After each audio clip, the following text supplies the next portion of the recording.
ഇപ്പം മനോരഥങ്ങളിലേക്ക് വരുമ്പം എനിക്കൊന്ന് ഇംഗ്ലീഷിൽ മൈൻഡ്സ്കേപ്പ് എന്ന് പറയാം അല്ലേ, മനുഷ്യരുടെ മനസ്സിലൂടെയുള്ള വിഭജനം.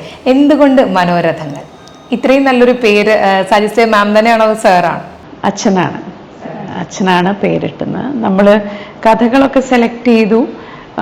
ഷൂട്ട് ഏകദേശം 2-3 കഥകളുടെ ആയപ്പോഴാണ് നമുക്ക് പ്ലാറ്റ്ഫോമിന് ഇതിന് കളക്റ്റീവായിട്ടൊരു പേര് വേണം എന്ന് പറയുന്നതും. അപ്പം അങ്ങനെ ആലോചിച്ചിട്ടാണ് അച്ഛൻ തന്നെയാണ് മനോരഥങ്ങൾ എന്ന് പറഞ്ഞതും. പിന്നെ അതിൻ്റെ ഇംഗ്ലീഷ് ട്രാൻസ്ലേഷൻ മൈൻഡ്സ്കേപ്സ് എന്നും വെക്കുന്നത്. ഇപ്പം മനോരഥങ്ങളുടെ ആദ്യത്തെ കാഴ്ച നമ്മൾ കാണുന്നത് കമലഹാസൻ സാറിൻ്റെ ഇൻട്രൊഡക്ഷനിലൂടെയാണ്. അയ്യോ, എന്തൊരു അല്ലേ മാം, എന്തൊരു ഭാഗ്യമാണ്. അദ്ദേഹത്തെ പോലെ ഒരാളെ കാണാൻ തന്നെ നമ്മളെല്ലാവരും കൊതിക്കുന്ന ഒരു അവസരത്തിൽ അദ്ദേഹത്തിനെ ഡയറക്റ്റ് ചെയ്യാണ്.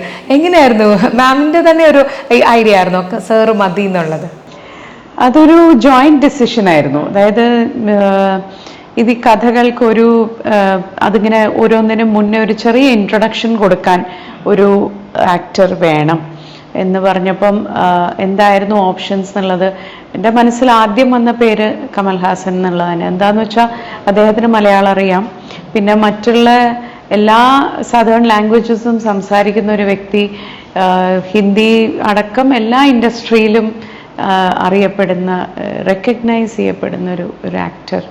അപ്പോൾ വേറെ ഒരു ചോയ്സ് എനിക്ക് മനസ്സിൽ സത്യത്തിൽ വന്നില്ല. ആ ഐഡിയ നമ്മൾ പ്രൊഡ്യൂസേഴ്സായ സരിഗമയോട് സജസ്റ്റ് ചെയ്തപ്പോൾ അവർ എഗ്രി ചെയ്തു. പിന്നെ അവരാണ് കമൽ സാറിനെ പോയി കണ്ട് ഇങ്ങനെ ഒരു പ്രോജക്റ്റ് ഉണ്ട്, അതിൻ്റെ ഒരു പ്രസൻറ്ററായിട്ട് സാറ് വരണം എന്ന് പറഞ്ഞപ്പോൾ അദ്ദേഹം വളരെ സന്തോഷത്തോടെ വന്നു. ഞാനല്ല ഡയറക്റ്റ് ചെയ്തത്, ഞാൻ ആകെ ചെയ്തത് അതിൻ്റെ നറേഷൻ, അദ്ദേഹം പറയുന്നത് എഴുതി കൊടുത്തു ഞാനത്.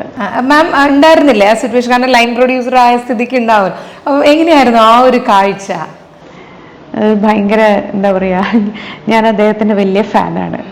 അപ്പോൾ ഒരു ഫാൻ ഗേൾ മൊമെന്റ് തന്നെയായിരുന്നു. എന്ന് വെച്ചാൽ ഞാൻ ഇതുവരെ നേരിട്ട് പരിചയപ്പെട്ടിട്ടില്ല കമൽ സാറിനെ. ഉണ്ടായിരുന്നിട്ടും കൂടി എനിക്ക് അങ്ങനെ ഒരു അവസരം കിട്ടിയിട്ടില്ല. അപ്പം ഞാൻ പലപ്പോഴും നമ്മുടെ മനസ്സിൽ ആഗ്രഹം ഉണ്ടാവും, പക്ഷെ നമുക്ക് അത് നടന്നില്ല അതുവരെ. അപ്പോൾ ഞാൻ ഇങ്ങനെ ഷൂട്ടുണ്ട് പോകണം എന്ന് പറഞ്ഞപ്പോൾ തന്നെ ഞാൻ ഭയങ്കര എക്സൈറ്റ്മെൻ്റ് ആയിരുന്നു. പിന്നെ അവിടെ എത്തി അദ്ദേഹം ഇങ്ങനെ നടന്നു വരുന്നു, നമ്മളിങ്ങനെ നോക്കുന്നു എന്ന് അദ്ദേഹം വന്ന് നമസ്കാരം പറഞ്ഞപ്പോൾ എനിക്ക് റിയാക്ട് ചെയ്യാനൊന്നും പറ്റുന്നില്ല.